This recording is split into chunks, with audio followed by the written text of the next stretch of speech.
Hi everyone, it's me, Carolyn, and I am going to do a problem or so a couple different problems working with this example. We're talking about the normal curve and making the connections to it and the standard normal, which is what most technology is based on. Although I will show you how to do this in StatCrunch as well, which does most of the work for us. So it does take away a lot of the work, but we still need to kind of understand what we're looking for and how the things fall together. I am going to do this one, at least one part, a couple of different ways, just so we can make those connections to the pictures, to the standard normal, and to the z-score. So just bear with me on all of that kind of stuff, but sometimes some students do need that extra connection. Okay, so this is a normal curve situation. I have a cookie company that makes chocolate chip cookies, one of my favorites. And the number of chocolate chips in each cookie is approximately normal with a mean of 30 and a standard deviation of 4.2. How they got this is they probably took a bunch of cookies and measured how many chips were in there and found the mean. They also probably graphed it, saw that it was approximately normal, so it looked kind of like that bell shape. And what we want to now know is, what is the probability if I grab a cookie at random that it's going to have at least 20 chips in it? Okay, so I'm going to draw a picture so that we can kind of see what's going on. Since it's approximately normal, what that tells me is I have that bell shape. Okay, the mean is 30. So I have that 30 in the middle. And I want to know, what is the probability that a cookie will have at least 20 chips in it? So 20 is on this side of 30, so I'm going to put that in there.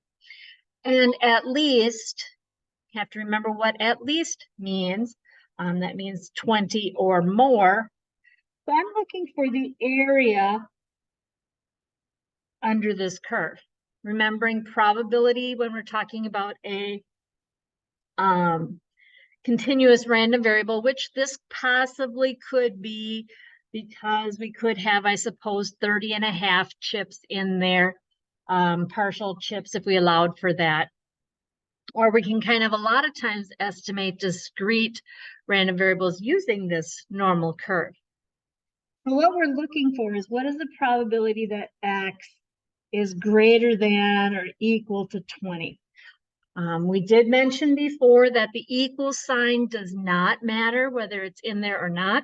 Having it there or not having it there, we get the same result. So what we can do now is longhand. What we need to do is take this to our standard normal so we can use our table. And I will probably only do this once or twice in this example. I probably will not do it in my next example, but what we need to do is change this into our standard normal. So I like to call that idea standardizing. We're going to take it to that standard normal. If you're using StatCrunch, this step is not needed, but it helps make the connection that we're going to the standard normal, which is what a lot of things had to do in the old days, before all this technology had all this stuff built into it. But what we do is we find what we call a z-score. And our z-score, if you remember the formula, is your value minus your mean over the standard deviation. Now, our X value that we're talking about in question is at 20. So we're going to take our 20 minus our 30, and we're going to divide it by our 4.2. And I'm going to drag out my calculator and actually do that math. I'm taking the 20 minus the 30, getting that value, dividing it by 4.2, and I have a negative 2.3809, and there's a bunch more decimals. Now, this is my standardized normal. So what I just did is I took this curve and I basically turned it into our standard normal, which has a mean of 0. And it took this 20 and turned it into a negative 2 point, and I'm just going to use 2 decimals, 38. And we want to find the area in this curve. So if you can remember using our table, which I did in the previous video, is I'm going to look up that negative 2.38. So negative 2.3, go over to the 8, all the way over there, and I get 0.0087. Look up that 2.38, that gives me 0.0087. One thing I have to remember is that is the area to the left. If I want the area to the right, I need to subtract that. And I will get 0.9913.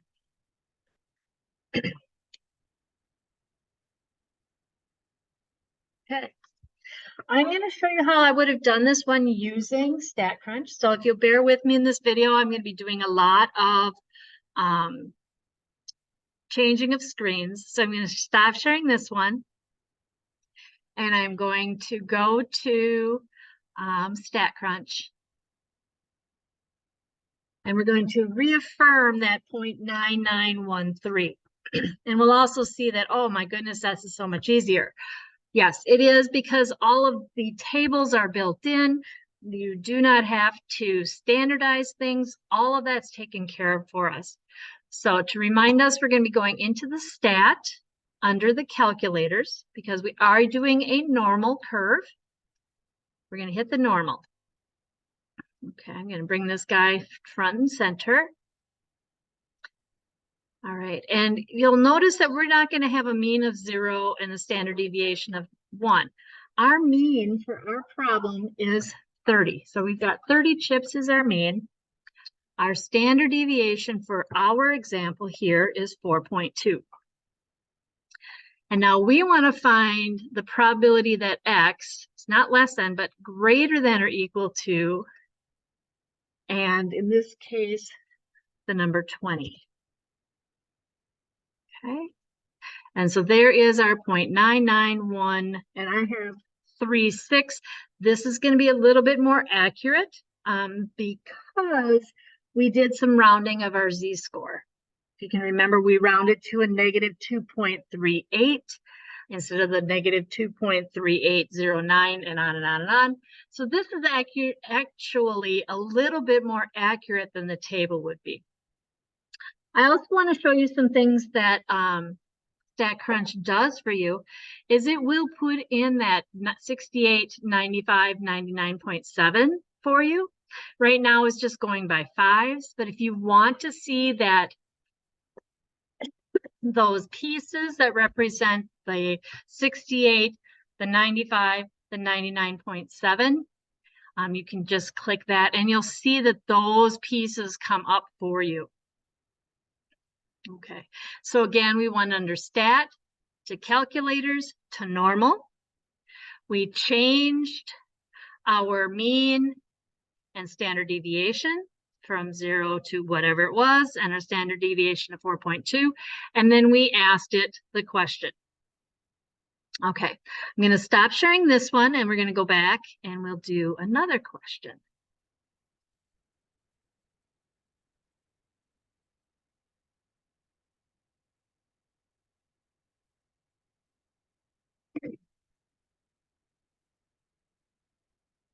Okay, same cookie question, but this time we still got our same cookies, so same cookie company.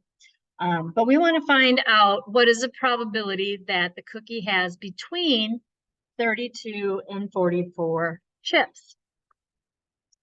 And I think just because I know students a lot, we're just going to do this one using StatCrunch. And I'm also going to, at the same time, we'll do the next one as well. What is the probability that the cookies have fewer than 18 chips?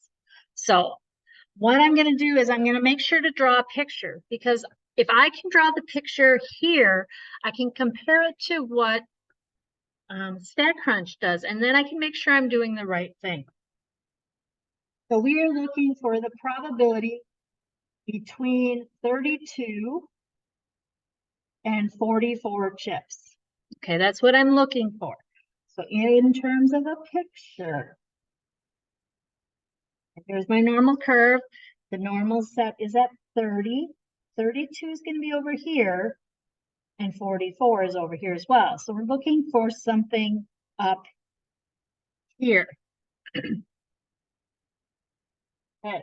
If I want the proportion of cookies that have fewer than 18 chips, notice proportion is a little different word than probability. But it's the same idea. Remember, probabilities can be expressed as a fraction, as a decimal, or changing that decimal into a percentage. And that percentage is kind of the same idea of proportion. 15% of the cookies, 35% of the cookies will have fewer than 18 chips. So here we want that X is fewer, so that's smaller than 18. Notice here I did not put that equal sign in because fewer does not include that 18. However, when I calculate it, it's not going to matter whether or not I have that in there. But for symbolic correctness, we want to make sure to not include that 18. Drawing a little picture so that we can double check. Okay, here's my 30. 18 is down here somewhere. And we want to have fewer, so we're going to be looking for a little tail, so to speak. Okay, I am going to go to StatCrunch and pull these answers, and then I might do one of these two, the longhand method as well, using the table, just to make sure that we make that connection. Okay, so I'm going to pull up StatCrunch. Okay, and you should still see my standard normal that I had done before. Still has my 30 in here and my standard deviation of 4.2. In this first one, we wanted to go between. So I'm going to put my between button. So I click from standard to between. This will allow me to choose a couple values. Okay, I still have my 30 mean, my standard deviation is correct, but we wanted to go between 32 and 44 chocolate chips. So there we are. Notice there's my 32 and 44 is up here somewhere. Here are those nice magic numbers that 68, 95, 99.7. And here's this 0.3. I'm going to write it down for us on my paper. 0.31654028. 0.31 and so forth. The second question I had was again less than. So I'm going to go here, change this to less than. And we want to go less than 18 chips. Mean is still 30. Standard deviation is 4.2. And we are going to compute that. And we get 0.002133737. So very small chance of that happening. Okay, so I'm going to stop sharing. And I'll go back to my notes picture.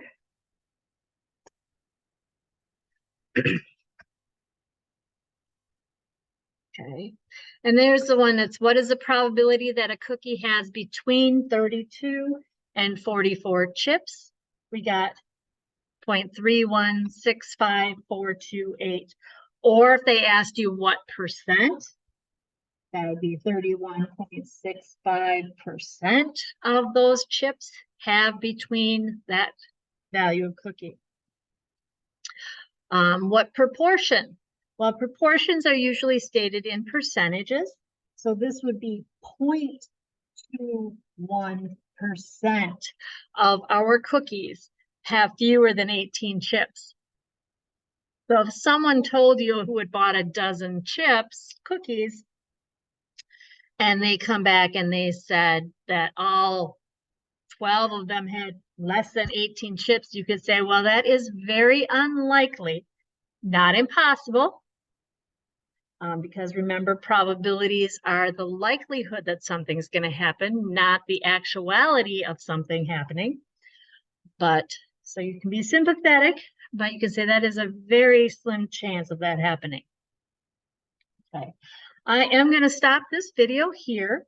I will do one more video with some other ideas as far as normal curves with a different situation that makes a little bit more sense in that type of terminology. So I am going to stop this video and I will do another one with a different example.